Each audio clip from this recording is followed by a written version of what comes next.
everyone, and welcome to Metropolitan Stadium. Call it in the air, please. Heads. Heads, he called.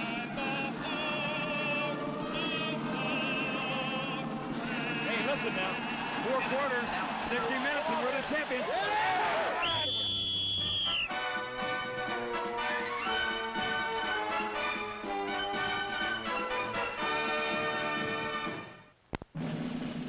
For many, the 1979 NFL season began with great expectations that were born last year. In St. Louis, Cardinal fans were positive their strong 1978 finish was no fluke, a point their team repeatedly drove home in their opener against Dallas.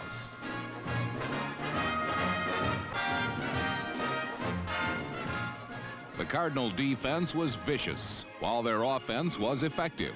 Frequently play-action passes kept the Doomsday defense on their heels and opened the passing for quarterback Jim Hart.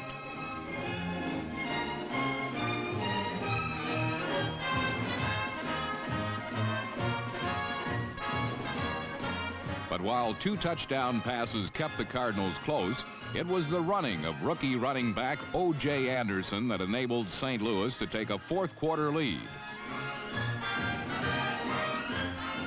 Anderson rushed for 193 yards, only 1 yard short of Alan Amici's 1955 NFL record for yards by a rookie in his opening game.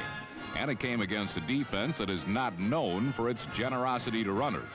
But the Dallas offense was equally exciting, and it retaliated with big plays like this halfback pass from Ron Springs to Tony Hill. But for most of the afternoon, Tom Landry's Cowboys were not sharp. Their 1-point lead, however, seemed insurmountable as Cardinal place kicker Mike Wood attempted a 60-yard field goal on the last play of the game.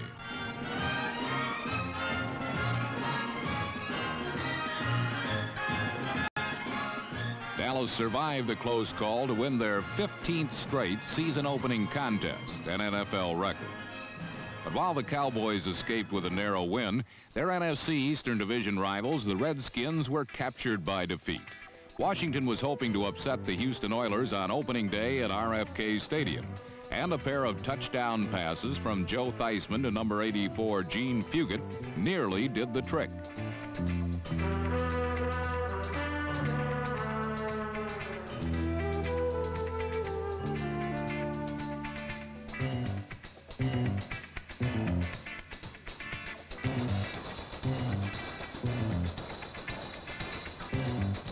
Washington led 17-6 at the half, but then watched as their dreams of an upset were cruelly crushed by the blitzes and Superman efforts of Oiler defenders like linebacker Robert Brazil, number 52.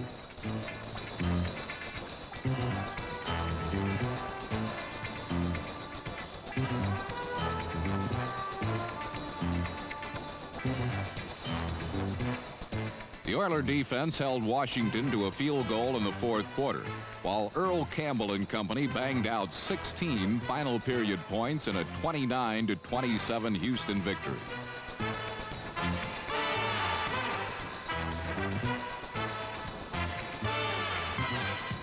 While Campbell was picking up where he left off last season by rushing for 166 yards, the Philadelphia Eagle defense was doing the same in their opener against the Giants.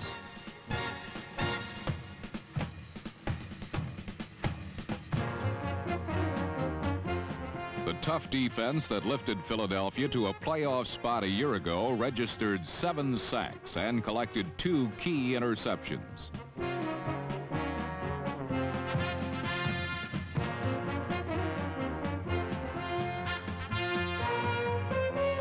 A 23-point second-quarter Eagle explosion was triggered by quarterback Ron Jaworski, who twice found 6'7" Harold Carmichael for scores.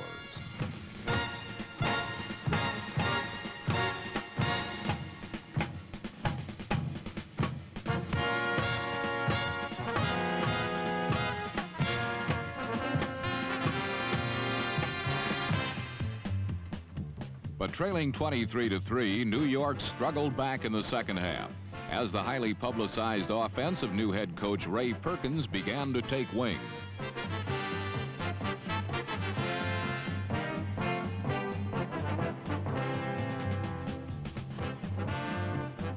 Quarterback Joe Pisarcik's passes finally began to find their mark, and 2 touchdowns, one a controversial catch by Johnny Perkins, brought New York to within 6 points of Philadelphia in the 4th quarter.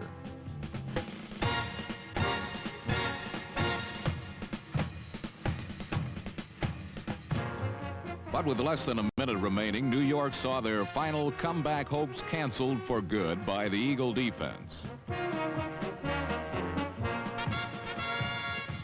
Rookie free safety Bernard Wilson came up with a timely interception that sealed a 23-17 Philadelphia victory.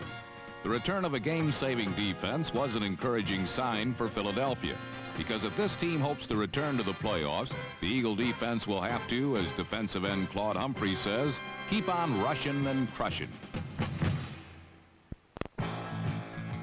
The NFC Central Division may be pro football's weakest, but it represents a strong and proud tradition. At Chicago's Soldier Field, the Bears and Green Bay Packers renewed a rivalry seemingly untouched by time. The modern monsters of the Midway, like their predecessors, place an emphasis on the more hard-hitting aspects of the game. In this, the 120th meeting in a series that began in 1921, contemporary developments took a back seat to good old-fashioned, hard-nosed football. The Bears came out on top for the 61st time, and their victory suggested that the ultimate division champions might be those who maintain time-honored tradition.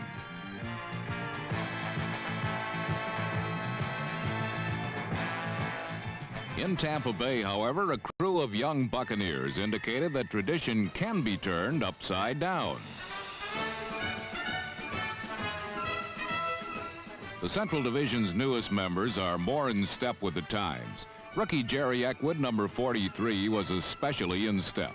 His 121 yards rushing in the game set a club record and helped the young Bucs upset the Detroit Lions. Unfortunately for the Lions, they did not reap the same benefits from their own youth movement. Highly touted rookie Keith Dorney, number 70, was shoved into his own ball carrier, causing a fumble that allowed Tampa Bay's Leroy Selman, number 63, to score his first professional touchdown.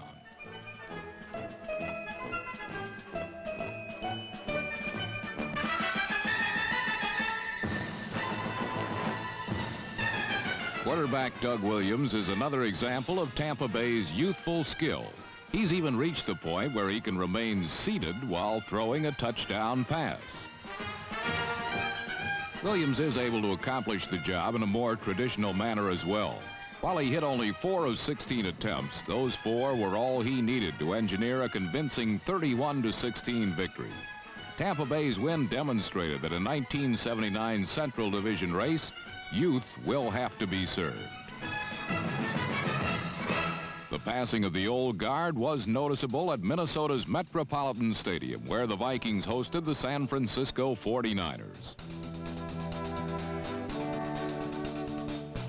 Encouraged by forecasts that last rites would be pronounced over the aging champions in 1979, San Francisco's Steve DeBerg completed 29 passes for 262 yards.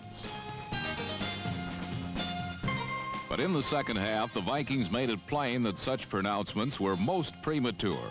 Tommy Kramer and veteran Ahmad Rashad, number 28, teamed up for 4 second-half touchdowns.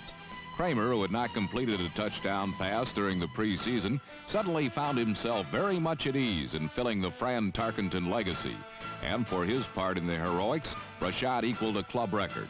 Yet while new blood was being pumped into the Vikings, the 49ers still held a 1-point lead with less than 2 minutes remaining. But the Kramer-Rashad duo proved once and for all that Minnesota was alive and well.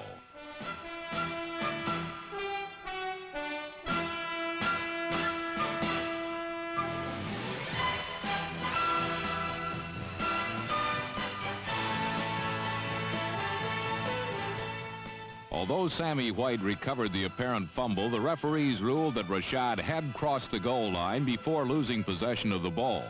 The controversial touchdown gave the Vikings a come-from-behind victory. Thus, another tradition was kept alive, namely that the Vikings are still the team to beat in the NFC Central.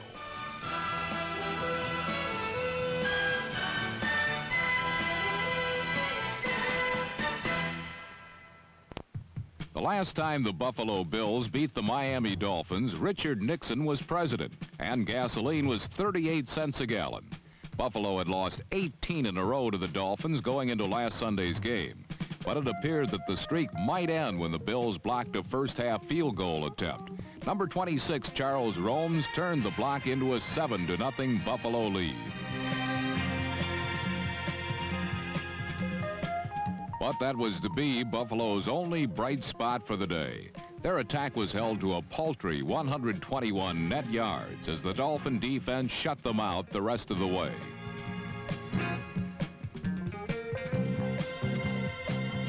Miami was able to continue their mastery over the Bills because of the return of a prodigal son. Number 39, Larry Zonka, back with the Dolphins after a 5-year sabbatical, gained the key yards and scored the winning touchdown as Miami beat the Bills for the 19th time in a row. Another team that went through a recurring nightmare last week was the Baltimore Colts, who showed their last place form of 1978 when they met the Kansas City Chiefs. The Colts, who disappointed last season, hoped to start off the new year on a winning note. But the Chiefs' potent running game, paced by number 22, Ted McKnight, would have none of that. McKnight scored both Kansas City touchdowns in a 14-0 win over Baltimore. But what really has the folks buzzing in Missouri is the Chiefs' aggressive young defense, a unit whose oldest starter has 3 years' experience. Here, number 99, top draft pick Mike Bell, sheds his blocker to make the sack, one of 4 the Chiefs logged against the Colts last Sunday.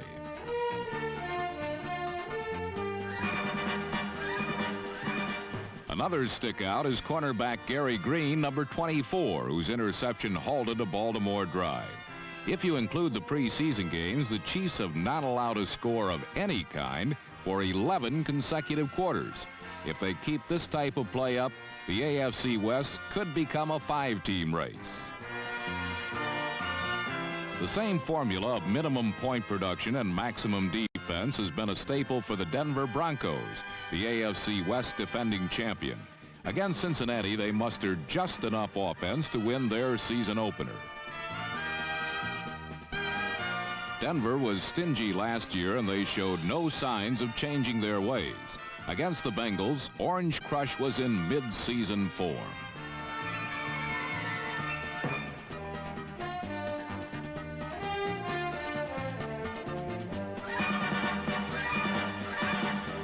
A goal line stand late in the game preserved the Broncos' 10-0 shutout win. It was their second opening day shutout in the last 3 years, and it probably means more scoring problems for Denver opponents in '79. But while most expect Denver to be in the thick of the race, many have called for a decline in the fortunes of the Oakland Raiders. Retirements, internal squabbles, and a new coach, Tom Flores, have prompted many to write off the Raiders. And in last week's game against the Rams, Oakland fell behind early 14-0 when Los Angeles quarterback Pat Hayden hit wide receiver Willie Miller, number 82.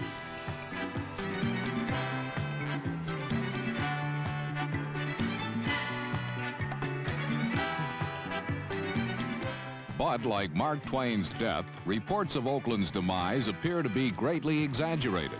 And it didn't take long for the Raiders to bounce back. A blocked punt by the special teams set up one of 3 touchdown passes quarterback Ken Stabler threw last week, all to his tight ends, Derek Ramsey and Raymond Chester, number 88.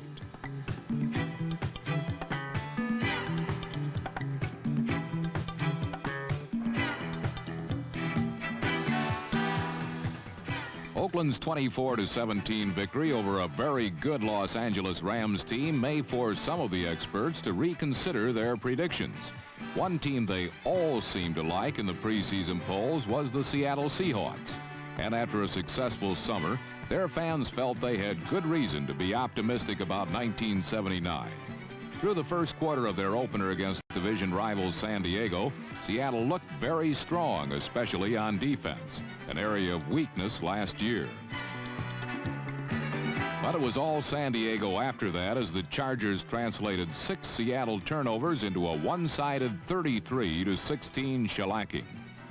Despite the loss of 3 important starters to injuries, the Chargers looked extremely healthy against the Seahawks. After a 14-year absence from the playoffs, San Diego fans have good reason to believe this is their year. But based on the first week's action, the AFC West will be one very tough division to conquer. Nothing warms the hearts of NFL fans more than the thrill of sudden death overtime. There were 3 such nail-biters in the season's opening week. One in New York, where the Jets and Browns put the ball in the air 67 times.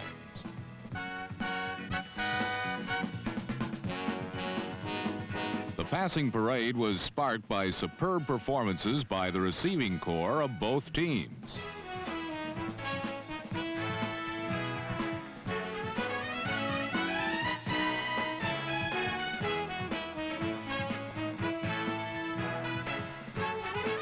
Old pro Reggie Rucker, number 33, showed the value of great concentration, never taking his eyes off the ball while being tackled. But the biggest catch of the game came on Brian Sipes' wing and a prayer that 6'5" Dave Logan, number 85, pulled in at the right sideline. It helped bring the Browns back from behind. Despite the aerial fireworks, this was a game decided in the trenches, particularly by one man, number 77, Lyle Alzado, who beat a steady tattoo on the Jets' powerful Chris Ward, number 72. Alzado sacked Matt Robinson 3 times. On one brilliant play, he refused to be fooled by a phalanx of blockers pulling right and undressed Robinson's naked reverse for a big loss. Alzado's rambunctious play was infectious, spreading to other members of the Cleveland defensive line as they poured through on Matt Robinson all day.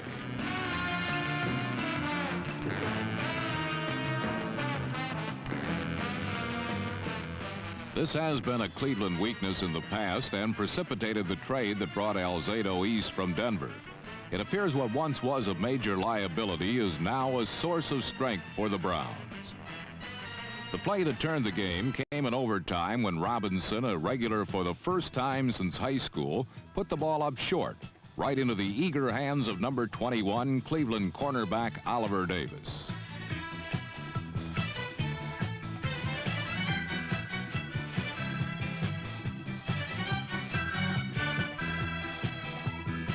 Two plays later, with only 15 seconds left on the overtime clock, dependable Don Cockroft kicked a 27-yard field goal, and the Browns had prevailed 25-22. For Cockroft and the Browns, the scene was deja vu, for the 12-year veteran kicked the winner in Cleveland's sudden death victory over these same Jets in the Browns' home finale in 1978. It appears to come naturally for the unflappable Cockroft, who, along with Lou Groza, is one of only 2 place kickers the Browns have had in their entire 35-year history. For the young Jets, it was a bitterly disappointing start to a new season.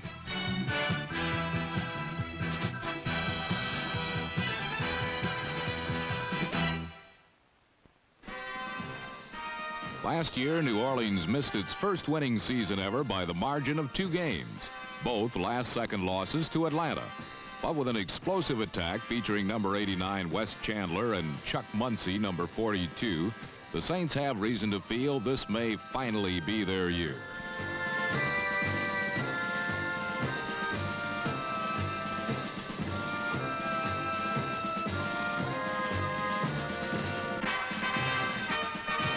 In a revenge match in the Superdome, Muncie streaked for 158 yards, best day ever for a Saints runner.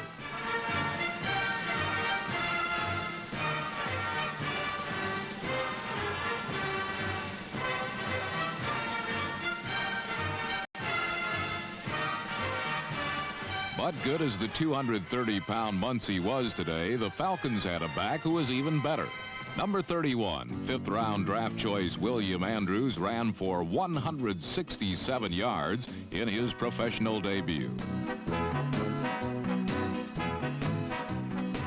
The threat of a ground game opened things up through the air, and Steve Bartkowski took full advantage with a 22-for-36 outburst that gained over 300 yards.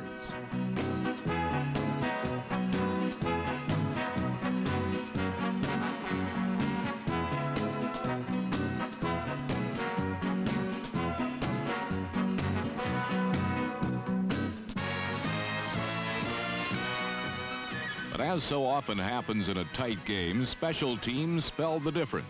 This poor center snap and rookie kicker Russell Erxleven's panic pass in front of his own end zone cost New Orleans the game in overtime.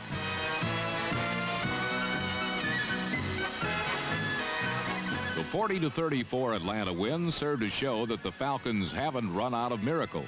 They may be the NFL's version of Destiny's Darlings for the second straight year.